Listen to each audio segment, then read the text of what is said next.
Let's go right back to the phone lines and talk to our next caller, Brent. He's listening in Tulsa, Oklahoma. Hi, Brent. Hi, how you doing? I'm well, thank you. So I wanted to ask you, I've been an atheist for about 6 years now, and every time that my friends try to minister to me, I always ask them if everything that I've ever or will ever do is a part of God's plan. It was part of his plan for me to question him, and say I die still in question, it was God's will for me to go to hell. Well, a couple of things about that, Brent. First, let me just look at your atheism for just a second, but I'll give you a very clear answer to the question that you asked. As an atheist, you suppose that you are fatalistically determined, so you already hold that point of view. Atheists believe that everything is determined by purely physical, mechanistic processes, brain chemistry, genetics. Christians, on the other hand, do not believe that at all. A Christian believes that we have the ability to act or to act otherwise. The fact that God knows what you will do does not mean that God causes what you do. And that is true not only from a biblical perspective, it's true from a purely philosophical perspective. I mean, you can look back, Brent, at what happened in your past, and you could know certain things with certainty and yet also know that you had nothing to do with their causation. So to know something is going to happen is very different from being the cause or the causal agent of that very thing happening. I see what you're saying. Yeah, so I don't think that there's any fatalistic determinism imbued in the Christian worldview, but there certainly is in the atheistic worldview. But I think there's a bigger problem, and that is we live, Brent, in an age of scientific enlightenment, and because of that, it's very hard to hold to atheism or no God, because to do so, you have to hold that nothing produced everything, that life came from non-life, and that the life that came from non-life produced morals. And that's very difficult to hold to in an age of scientific enlightenment. I can understand that, but at the same time, I don't claim that. You can ask any of my buddies, well, you probably never talked to them, but I have no idea how we got started, but I've read the Bible cover to cover, and for me, that wasn't the explanation.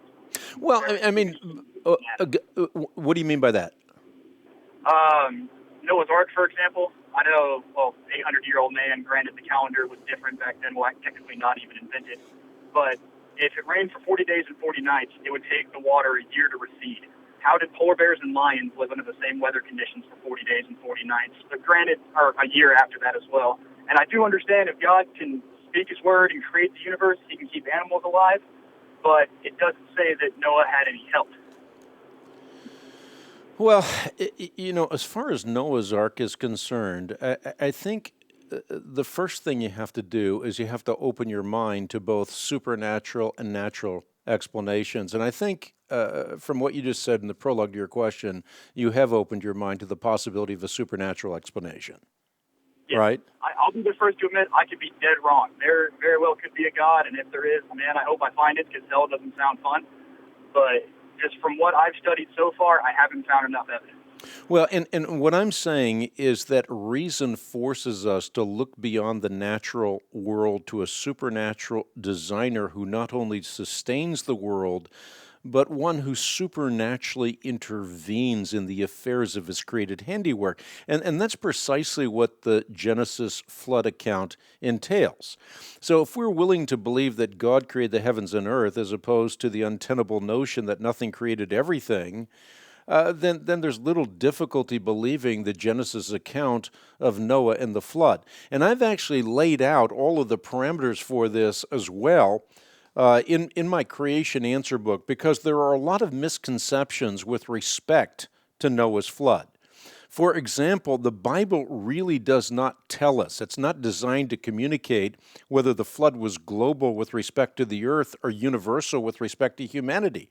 That debate is ultimately settled by a proper reading of the book of nature. In other words, there's special revelation and there's also general revelation. As Christians, we don't ask the wrong book to give us the wrong answer. The Bible isn't designed to give us certain answers. Those answers are found in another book, that is the book of nature. So we have to ask the book of nature the right questions, just as we have to ask the Bible the right questions. If we don't, then we're going to end up with a lot of subterfuge and not nonsense. But here's the thing. I think that the Christian worldview corresponds to reality. The reason is that if you look at science, you find that science has corroborated what you find in the Bible. I'll give you a classic case in point. The Bible presupposes that kinds reproduce after their own kinds. And that's exactly what you find as a result of scientific inquiry. The Cambrian explosion, for example, exploded Darwin's tree of life. So the notion that kinds evolve into other kinds as opposed to there being changes within kinds is an untenable notion, not only biblically, but also because of the scientific paradigm.